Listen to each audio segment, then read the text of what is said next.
Sehingga kita dapat berkumpul pada kegiatan perdana debat dunia pada hari ini. Selawat beserta salam mari sama-sama kita sanjung sajikan kepada Allah Nabi besar Muhammad Sallallahu Alaihi Wasallam, suri teladan Sallallahu Alaihi Wasallam. Yang saya hormati dosen pengampu kita yaitu Ibu Intan Zuhra dan seluruh mahasiswa yang hadir pada saat ini. Perkenalkan, nama saya Fitri Ramadhani selaku presenter untuk membuka kegiatan debat pada hari ini. Adapun materi yang akan kita perdebatkan pada hari ini yaitu penggunaan AI tingkat universitas harus dibatasi. Tanpa lama-lama dengan pembukaan, mari kita memasuki acaranya langsung. Debat kali ini akan diikuti oleh 4 tim. Mari kita sama-sama mendengarkan perkenalan masing-masing tim tersebut dimulai dari pro opening. Baik, perkenalkan nama saya Dana Fitri sebagai Prime Minister. Saya Devina Samarija sebagai Deputy Prime Minister. Saya sebagai Dina Mahendra sebagai Member of Parliament. Saya Fauzia Asha sebagai Ketua Majelis. Saya Yusri Dasari sebagai Leader of Opposition. Saya Ekasus Fitriana sebagai Deputy Leader of Opposition. Saya Deni Punara sebagai pendamping. Saya Febri sebagai Member of Opposition. Saya Dina Akmila sebagai Opposition Leader. Demikian pembukaan dari saya. Selanjutnya mari kita dengarkan pemaparan dari masing-masing tim dimulai dari tim pro opening terlebih dahulu, yaitu Prime Minister. Waktu dan tempat kami persilahkan. Baik, sebelumnya terima kasih kepada dosen yang saya hormati dan kawan-kawan semua yang sudah hadir. Sebelum perdebatan kali ini dimulai, perkenalkan nama saya Dana Fitri sebagai Prime Minister yang akan menjelaskan tentang pengertian mosi, argumen-argumen yang ada di mosi atau latar belakang yang ada di mosi. Dan selanjutnya kawan saya Devina Mahendra sebagai Deputy Prime Minister beliau bertugas sebagai menyampaikan argumen-argumen yang sudah saya sampaikan beserta bukti-bukti yang kuat. Baik, mosi yang akan kita perdebatkan pada hari ini yaitu penggunaan AI di universitas harus dibatasi. Kami sebagai tim pro juga percaya bahwasanya AI itu sangat dibutuhkan di universitas manapun. Tetapi penggunaannya tidak terkontrol juga dapat merusak efisiensi pendidikan itu tersebut. Yang pertama, penggunaan AI yang tidak terkontrol dapat membuat efisiensi pendidikan rusak. Dikarenakan ketika seorang mahasiswa memadai AI untuk membuat tugas, nanti mereka akan bilang, oh nggak apa-apa, nanti aja kita buatkan ada AI. Ketika AI tersebut di universitas dibatasi, nanti kita akan, oh ini kita buat nanti. Soalnya besok akan dengar. Kita akan berpikir, maksudnya tidak langsung pada detik itu bisa seperti di AI. Nanti kita kalau di AI kan tinggal scan, jawabannya keluar terus kan. Kalau menggunakan EQ kita sendiri, kita harus berpikir ini dari mana, dan ini dari mana. Yang kedua, bergantungan pada AI. Ketergantungan pada AI juga dapat merusak pola akademik kita. Dikarenakan ketika kita diberikan tugas oleh dosen, kita hanya mengandalkan pada AI. Kita akan kehilangan proses berpikir, yang mana proses berpikir tersebut hanya untuk kita mahasiswa. Yang ketiga AI adalah komputer, yang mana komputer tersebut ingin menipu kecerdasan manusia, yang mana komputer tersebut AI, yang mana materi yang kita dapatkan dari AI ataupun output yang kita dapatkan nggak semua output itu benar. Dikarenakan AI itu adalah sebuah komputer yang diselenggarakan pada abad ke-setengah daripada abad 20, yang mana tujuannya hanya untuk menipu kecerdasan manusia. Yang mana dari segi berpikir, dari segi mengambil keputusan maupun dari segi menyelesaikan tugas. Kami dari tim Pro setuju bahwasanya penggunaan AI di universitas harus dibatasi. Karena mengapa? Karena emang AI itu dapat membantu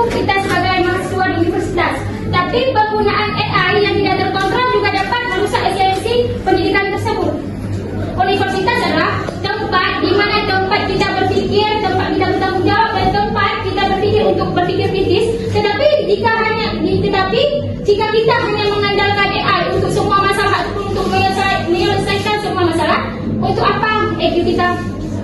Untuk apa IQ kita? Kenapa IQ kita? IQ kita ada, kenapa kita nggak berpikir? Kenapa kita hanya mengandalkan AI? Penggunaan AI harus dibatasi di kurikulum, dikarenakan AI tersebut hanya dapat merusak pola pemikiran kita sebagai mahasiswa. Kita calon guru, calon presiden. Bagaimana nanti kita menyelesaikan skripsi kita menggunakan AI? Nanti pas kita ditanyakan ini di mana, kita akan dijawab mana?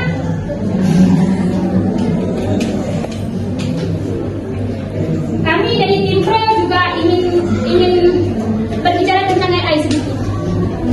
AI itu adalah komputer yang mana komputer tersebut disegerakan pada tahun pertengahan abad ke-20, yang mana AI tersebut tujuannya hanya untuk mengalahkan, hanya untuk menipu dan untuk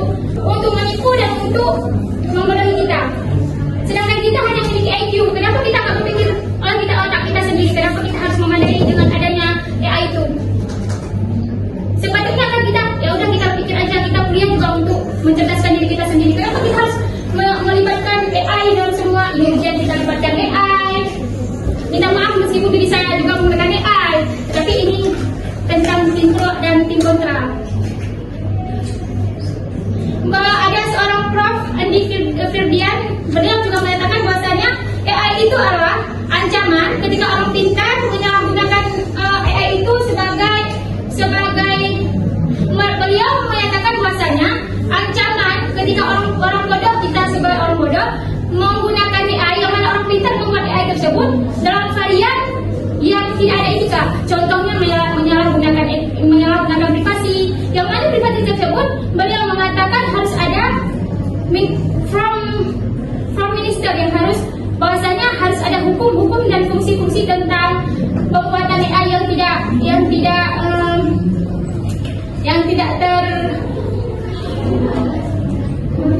terkendali. Seharusnya jika kita berpikir bahwasanya kita memiliki IQ yang berbeda-beda. Contoh, kita memiliki IQ yang berbeda-beda. Tetapi kenapa harus jika kita di saat ujian kita menggunakan AI untuk menyelesaikan semua? Di AI itu hanya satu orang. Contohnya kita komputer itu di saat kita mencari jawaban, hanya satu komputer yang akan memberikan jawaban. Di saat itu jawaban yang kita dapatkan oleh AI nanti, misalnya si A mencarikan contoh ini, si B menjadikan jawaban yang sama, sebab kita satu ruang. Otomatis jawaban yang kita cari itu apakah jawabannya? Beda contohnya ketika kita menggunakan IQ sendiri untuk menyelesaikan jawaban tersebut. Meskipun ada hal yang sama, poin-poinnya sama, acara yang penjelasannya pasti berbeda meskipun poin-poin tersebut sama. Baik. Mengisi apapun menggunakan AI. Kan kita lihat sekarang transkrip nilai kita aja diisi menggunakan AI.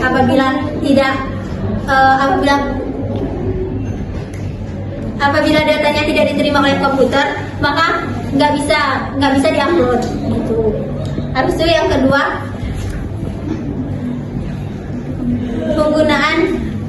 penggunaan AI dan etika. Emang tadi sudah dijelaskan sama kelompok pro bahwasannya AI harus dibatasi, karena apabila kita menggunakan AI, jawaban kita bakalan sama teman kita. Tapi di satu sisi kan kita mencarinya sama beda, menggunakan AI-nya kan beda-beda. AI sekarang kan udah banyak jenisnya gitu. Jadi kan kita banyak tuh menggunakan AI-nya beda-beda. Jadi kan jawabannya mungkin emang ada yang sama, tapi kan sebagian besar ada juga yang beda gitu. Kan itu juga ke kita lagi lah kayak gitu. Dan apabila kita menggunakan AI dengan etika yang baik dan bertanggung jawab, kayaknya AI bisa berjalan kayak. Okay.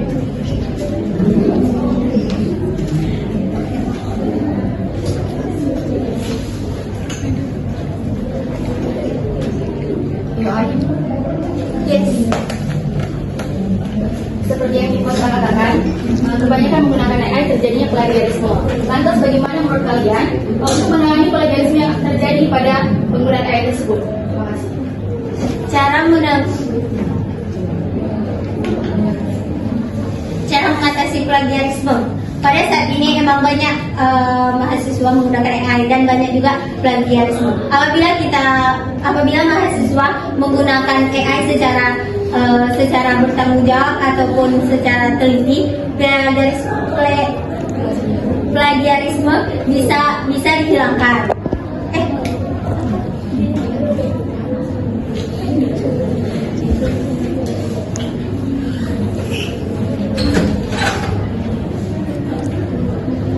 AI sepertinya tim kontra belum memahami maksud dari pertanyaan saya. Sekali lagi saya tanyakan, ketika kita tahu itu plagiarisme, bagaimana cara menanganinya? Justru kita bisa melakukan parafrase seperti mengubah tulisan itu menjadi pemikiran kita sendiri tanpa menghilangkan makna yang ada. Mungkin tim kontra belum memahami arti dari plagiarisme tersebut. Terima kasih.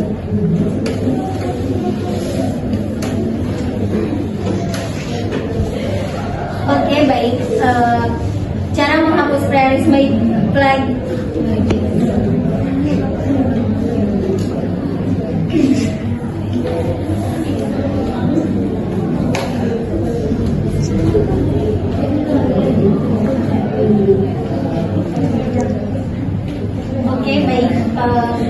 cara menghilangkan plagiarisme itu kan kita mengubah kata sinonim dari yang pertama, dari awalnya itu kan penggunaan AI. Kan kayak kemarin kita buat artikel, habis itu kan plagiarismenya tinggi, yang artikel itu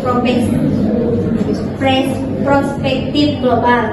Kan kita membuat artikel dulu, habis itu kan disuruh cek plagiarisme, habis itu kan banyak tuh misalnya plagiarisme yang salah. Kan kita menggunakan kata-katanya tuh diganti dengan sinonim baru, bukan sinonim baru tapi dengan kata lain, yaitu persamaannya gitu kan. Itu kan dari kita sendiri,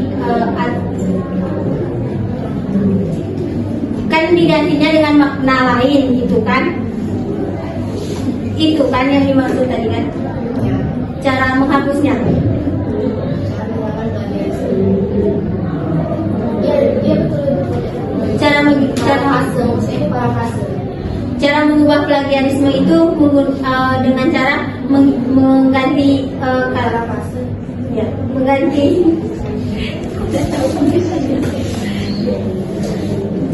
menggantikan kata lain dengan sinonim lain gitu. Ya.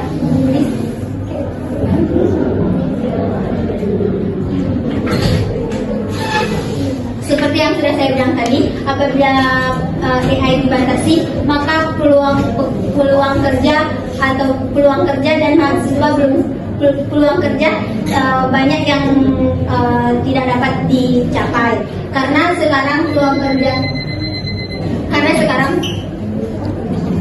terima kasih.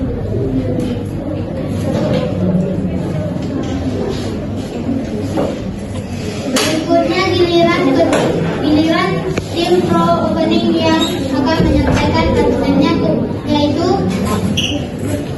Deputy Prime Minister.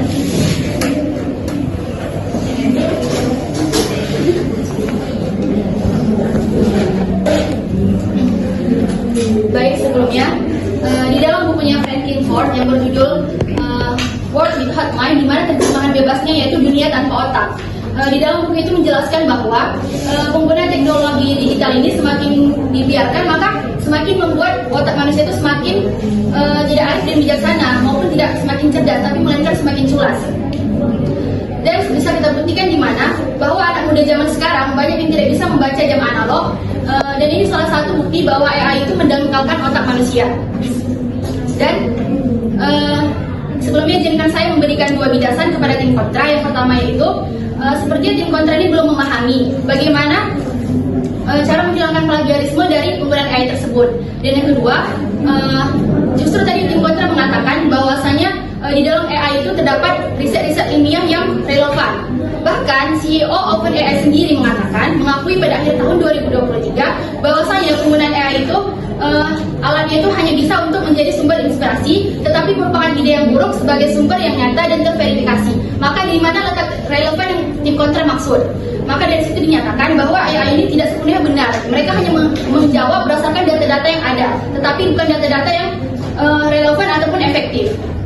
Dan kami selaku tim pro meyakini adanya 3 hal yang akan menjadi dampak negatif ke depannya bagi para pengguna AI ketika di tingkat universitas ini AI tidak dibatasi. Yang pertama yaitu meningkatnya plagiarisme seperti yang kita bahas tadi, dan berdasarkan data yang kami ambil dari beberapa jurnal bahwasanya presentasi akan tingkat kesadaran mahasiswa tentang plagiarisme itu mencapai 61,1%, di mana mahasiswa sering menyadari bagaimana terjadinya plagiarisme itu terhadap penggunaan AI. Namun kebanyakan mahasiswa juga sering memahami akan resiko yang didapat dari penggunaan AI tersebut, dan mahasiswa juga sering tidak menggunakan AI dengan baik. Mereka hanya sering mengcopy paste tanpa melakukan parafrase. Ini yang dimaksud dengan plagiat yang harus kita hilangkan.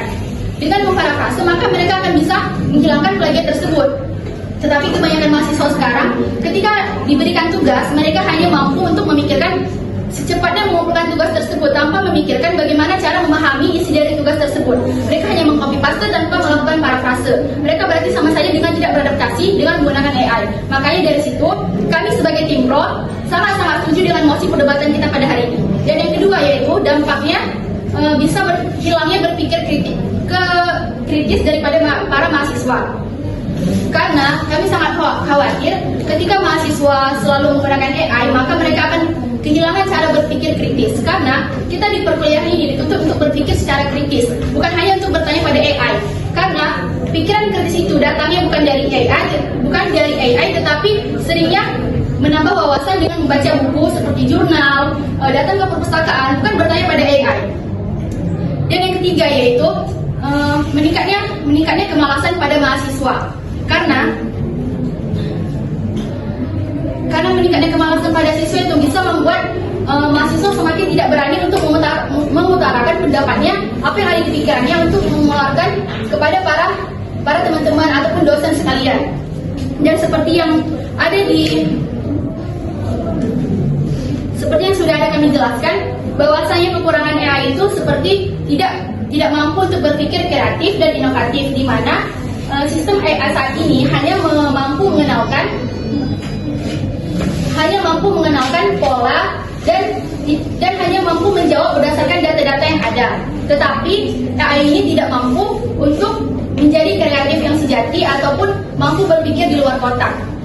Dan menurut banyak orang, AI ini diharapkan menjadi semakin cerdas di tahun-tahun yang akan datang. Tetapi kami sebagai tim pro sangat-sangat tidak menyetujui pernyataan ini, karena menurut kami ini pernyataan ini sangat spekulatif, dan pernyataan ini sudah ditolak oleh para ahli secara universal. Maka dari itu menurut kami ketergantungan yang berlebihan kepada penggunaan AI ini sangat tidak baik bagi para mahasiswa. Karena ketika kita bergantung kepada AI, coba kita bayangkan, AI ini adalah hanya sistem. Jadi sewaktu-waktu AI ini bisa mati kapan saja, bisa error kapan saja. Jadi ketika kita mengharapkan AI, ketika kita bergantung berlebihan kepada AI, bagaimana kita ke depannya? Bagaimana orang-orang yang sudah mengharapkan kepada AI, sudah bertergantungan yang berlebihan kepada AI? Pasti mereka akan kehilangan arah dan tidak tahu berpikir lagi, karena mereka hanya mempatokkan jawaban mereka kepada AI, mencari solusi kepada AI. Maka dari itu kami sangat-sangat setuju dengan adanya mosi pada hari ini untuk membatasi penggunaan AI di tingkat universitas. Selanjutnya,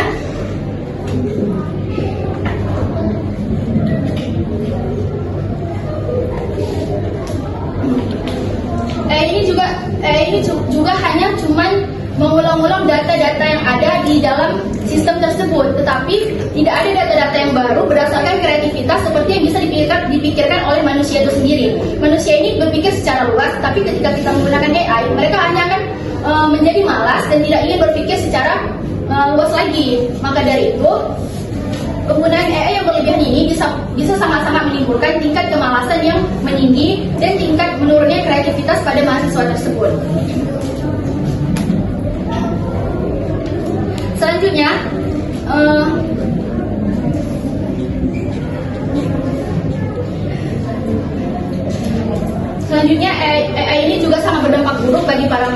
karena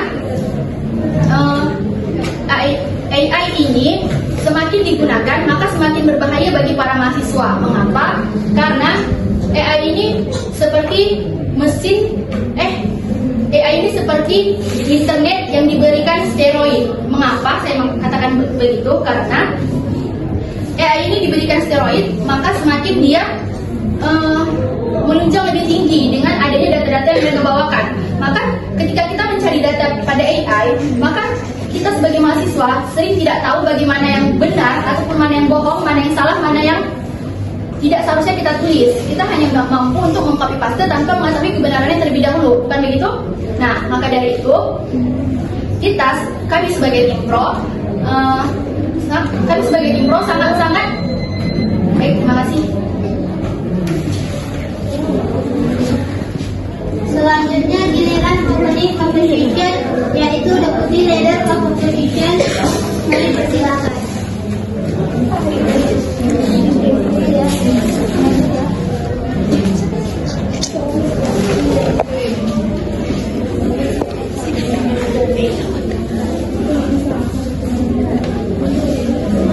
Baik, kami menegaskan kembali bahwa kami menolak pembatasan penggunaan AI di tingkat universitas. Bukan karena kami tidak sadar akan tantangannya, tetapi karena kami melihat bahwa manfaatnya jauh lebih baik dan lebih besar jika AI digunakan dengan baik dan bijak. Bagi mahasiswa di daerah terpencil atau yang ingin akses bimbingan akademik, AI dapat menjadi tutor virtual yang tersedia kapan saja. Melarang atau membatasi kegunaannya berarti menghambat kesetaraan dalam pendidikan.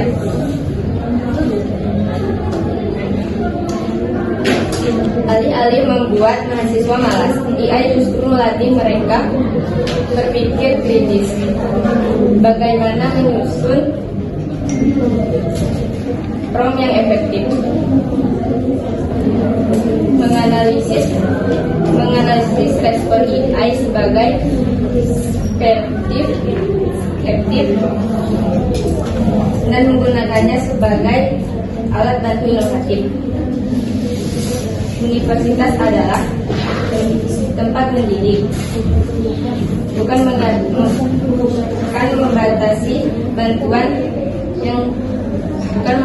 kemampuan mahasiswa untuk beradaptasi dengan teknologi di zaman sekarang. Jika pihak afirmasi mengatakan AI mendorong plagiarisme, kami menjawab yang dibutuhkan bukan pembatasan, tetapi pendidikan etika digital dan sistem deteksi plagiarisme yang adaptif. Jika mereka khawatir mahasiswa kehilangan kreativitas, kami menjawab komunitas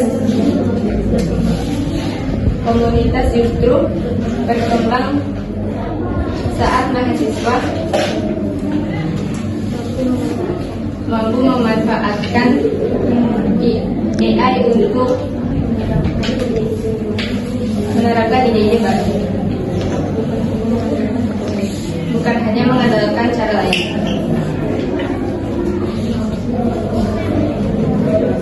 Pembatasan AI di universitas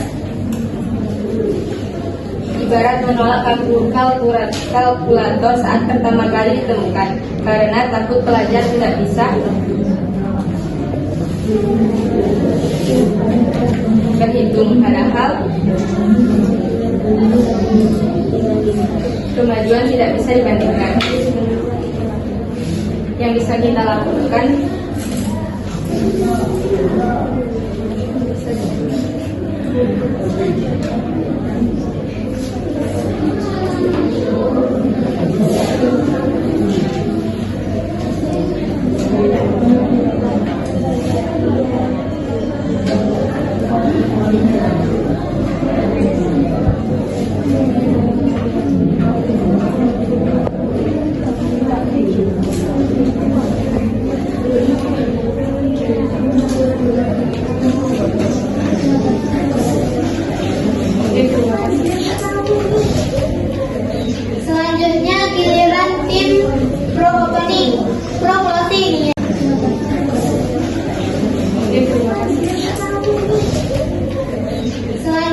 giliran tim pro closing, yaitu member of government. Baik, seperti yang sudah dikatakan tadi, pembatasan AI sangat diperlukan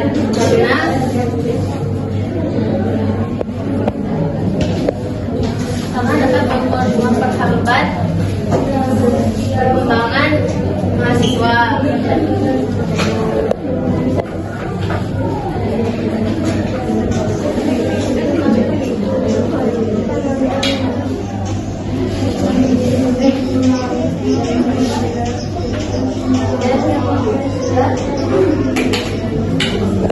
Pemikiran kritis.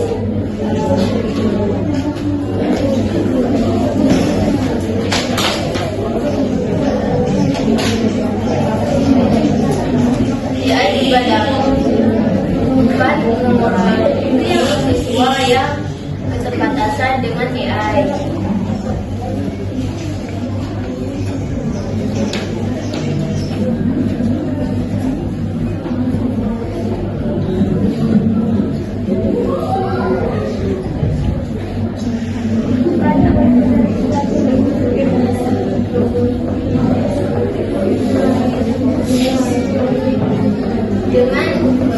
Dengan membatasi AI, mahasiswa akan lebih sering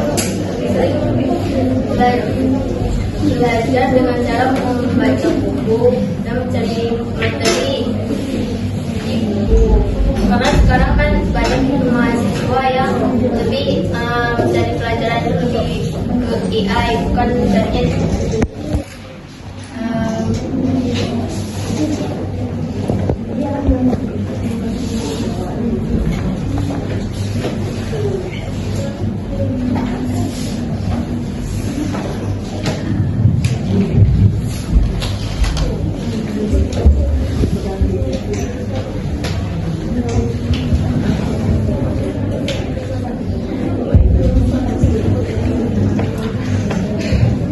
Meskipun AI menawarkan potensi besar untuk meningkatkan pendidikan, tetapi AI dapat merusak pendidikan.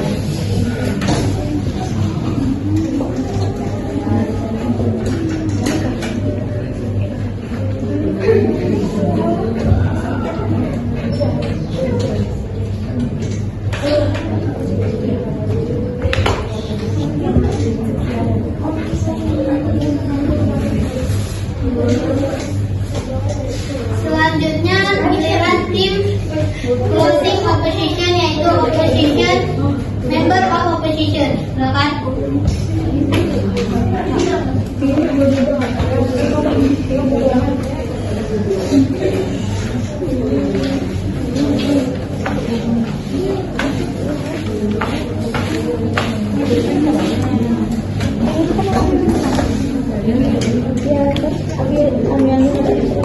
Baik, penggunaan AI di universitas tidak otomatis berarti mahasiswa akan menjadi malas atau tidak belajar.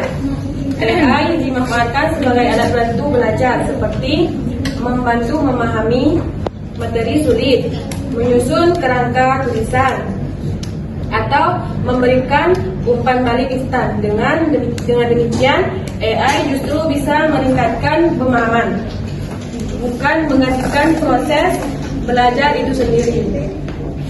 Universitas adalah pusat inovasi dan perkembangan ilmu pengetahuan. Jika penggunaan AI dibatasi, mahasiswa dan dosen kehilangan kesempatan untuk mengeksplorasi teknologi baru yang bisa mempercepat riset, meningkatkan kreativitas, dan menghasilkan solusi untuk masalah.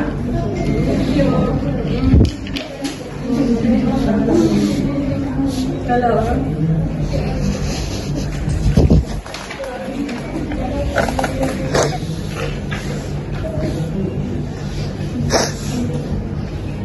Pembatasan AI di universitas dapat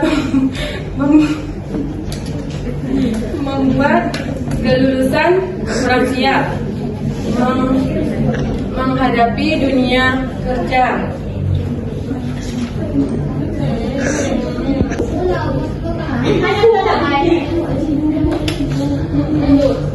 Ada cerita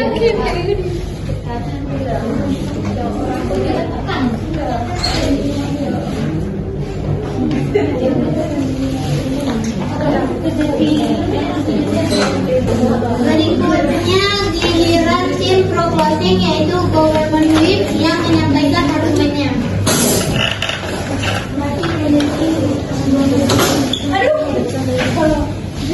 Baik, seperti yang telah disampaikan teman kita yaitu penggunaan AI seharusnya dibatasi di kampus karena ini sangat mempengaruhi pola pikir kita sebagai mahasiswa, sebagai guru di masa depan yang akan datang.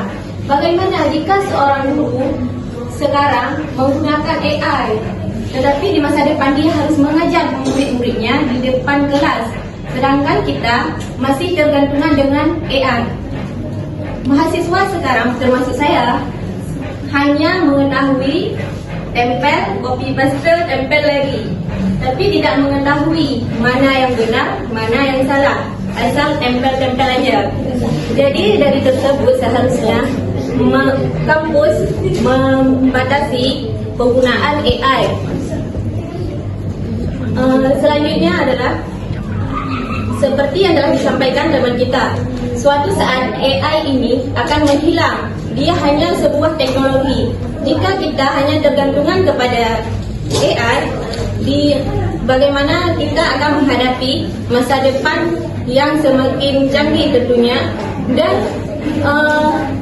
dunia yang canggih ini tentunya akan berakhir dan kembali kepada asal mulanya, yaitu di zaman tidak mengenal AI lagi. Ini tentunya sangat mempengaruhi kita manusia sekarang hingga anak-anak murid kita yang akan datang. Ini kan kita sebagai calon-calon guru di masa depan. Seharusnya penggunaan AI itu dibatasi di kampus. Mahasiswa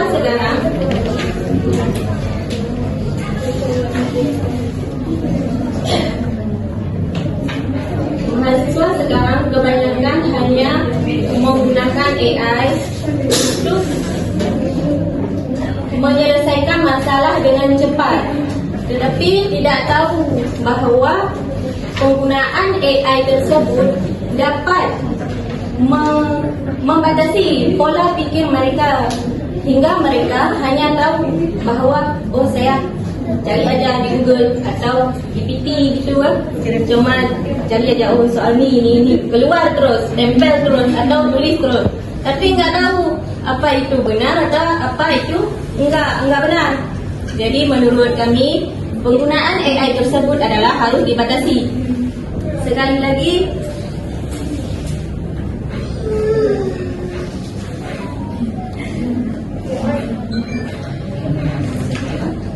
kita sebagai calon-calon guru di masa depan, seharusnya penggunaan AI itu dibatasi di kampus. Mahasiswa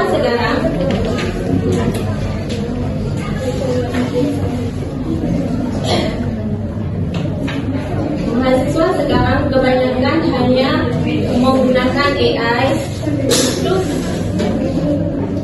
menyelesaikan masalah dengan cepat, tetapi tidak tahu bahawa penggunaan AI tersebut dapat membatasi pola pikir mereka hingga mereka hanya tahu bahawa saya cari aja di Google atau GPT gitu kan, cuma cari aja soal ni keluar terus, tempel terus atau tulis terus, tapi nggak tahu apa itu benar atau apa itu enggak benar.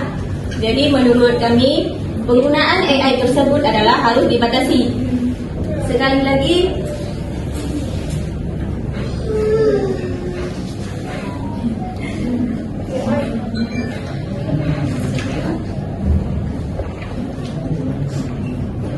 selanjutnya adalah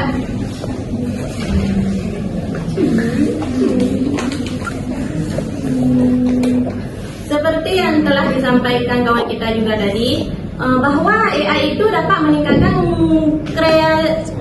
kreatif mahasiswa. Iya benar, tapi menurut saya dan kawan-kawan saya itu hanya sebuah ketergantungan. Jika kita hanya menggunakan AI itu sebagai kreativitas kita, lalu apa yang keluar dari jati diri kita sebagai seorang mahasiswa?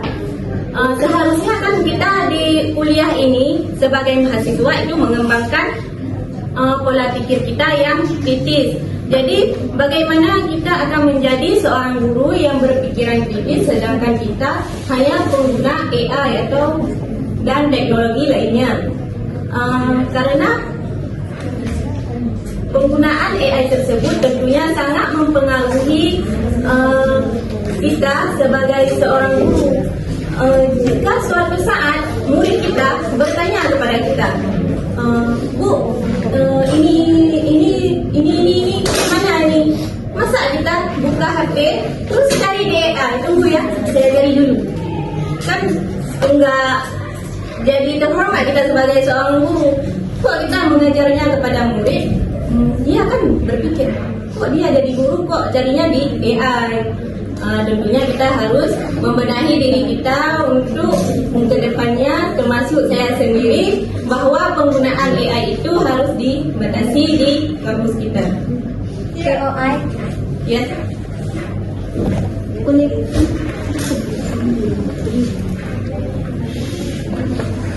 Universitas kan tempat mendidik mahasiswa. Apabila AI dibatasi, bagaimana mahasiswa beradaptasi dengan teknologi?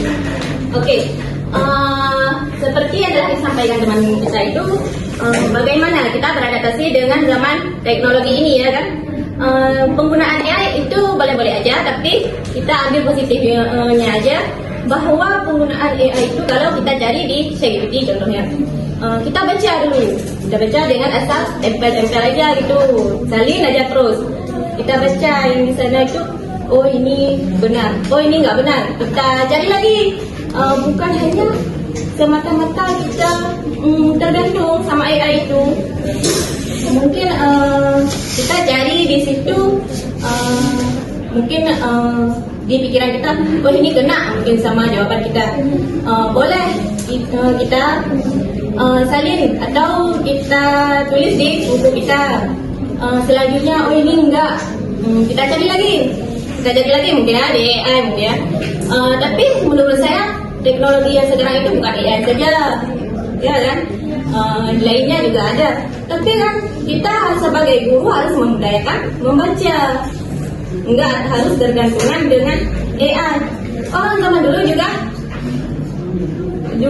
tidak secanggih sekarang juga kan, tapi mereka sangat-sangat pintar. Mereka tidak ada AI dulu.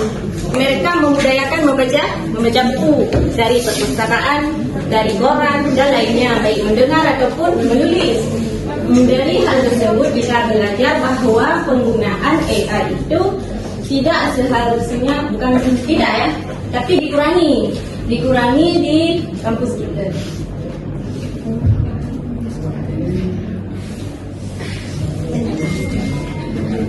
Selanjutnya adalah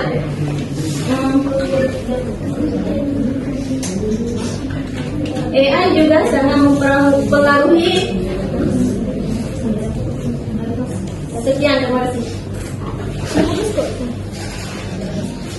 Selanjutnya yang terakhir giliran closing opposition, yaitu opposition week yang akan menyampaikan argumennya.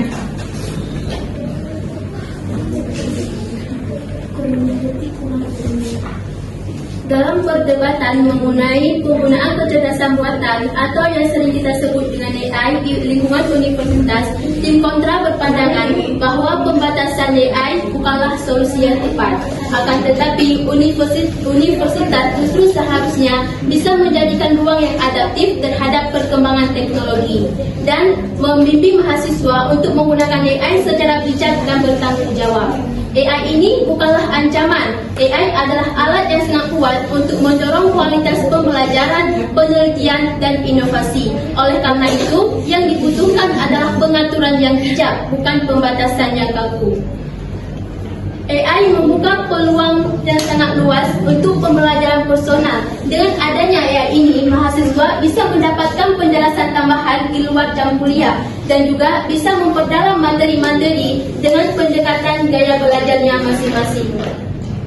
Jika penggunaan AI ini dibatasi, maka akses terhadap alat bantu yang bisa bermanfaat ini akan berkurang dan bisa menciptakan kesenjangan pembelajaran antara mahasiswa yang mampu mengakses teknologi dari luar dan yang tidak mampu.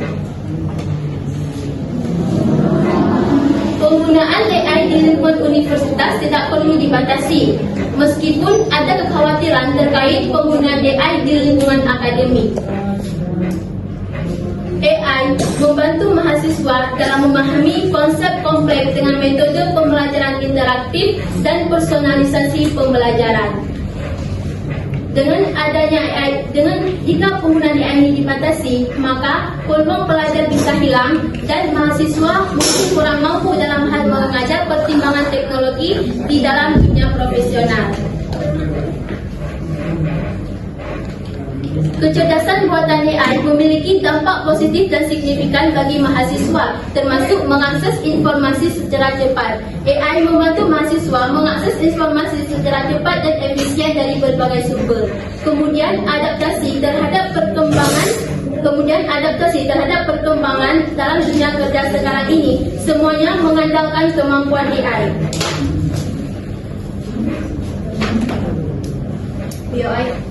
Yes.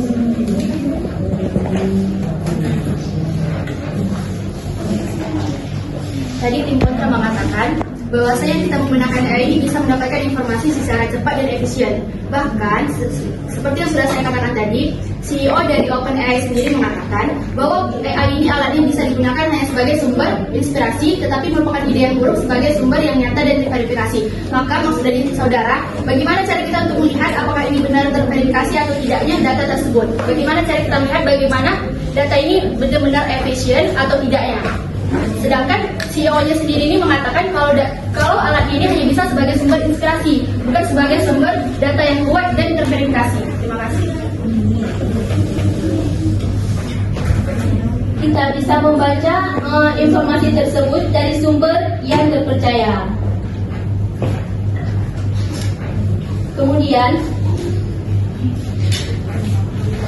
Kemudian adaptasi terhadap perkembangan zaman di dalam dunia kerja juga mengandalkan kemampuan teknologi. Jika universitas membatasi penggunaan AI ini, maka mahasiswa kurang mampu atau tidak mampu dalam menggunakan akses teknologi ini ketika terjun ke dalam dunia kerja. Oleh karena itu, universitas harus membimbing mahasiswa dalam menggunakan AI ini secara bijak dan bertanggung jawab. Membatasi penggunaan AI di universitas justru dapat mahasiswa tertinggal dari kompetensi teknologi. Nah, ketika AI ini dibatasi, maka mahasiswa mungkin tidak bisa mengakses alat-alat yang berbasis AI ketika terjun ke dunia kerja, dan juga tidak bisa menggunakan bagaimana AI ini bisa digunakan secara etis dan bertanggung jawab. Sebaliknya, jika AI ini digunakan di universitas, maka mahasiswa bisa menjadikan AI ini sebagai alat bantu bukan pengganti dari berpikir kritis. Universitas ini bukan hanya tempat belajar, tetapi juga tempat untuk bereksperimen, berinovasi dan mencari solusi. Solusinya bukan membatasi, tetapi juga mengevaluasi, menilai proses berpikir, bukan hanya produk akhir. Oleh karena itu, kami dari tim kontra menegaskan bahwa membatasi penggunaan AI di lingkungan universitas harus dibatasi. AI ini memberikan kontribusi nyata dalam menciptakan pembelajaran melalui personalisasi, motivasi, dan keterampilan peningkatan akademik. Sekian. Terima kasih kepada tim yang berpartisipasi. Tepuk tangan semuanya untuk tim.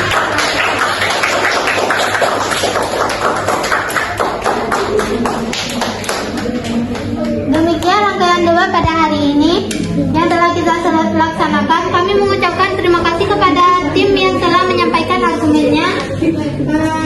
Semoga kegiatan ini dapat menambah wawasan serta pengalaman yang berharga menanamkan pola pikir kritis dan komunikasi yang baik. Saya selaku presenter mewakili semua mengucapkan permohonan maaf atas segala kekurangan dan hal yang tidak berkenan. Dengan ini saya akhiri. Assalamualaikum warahmatullahi wabarakatuh.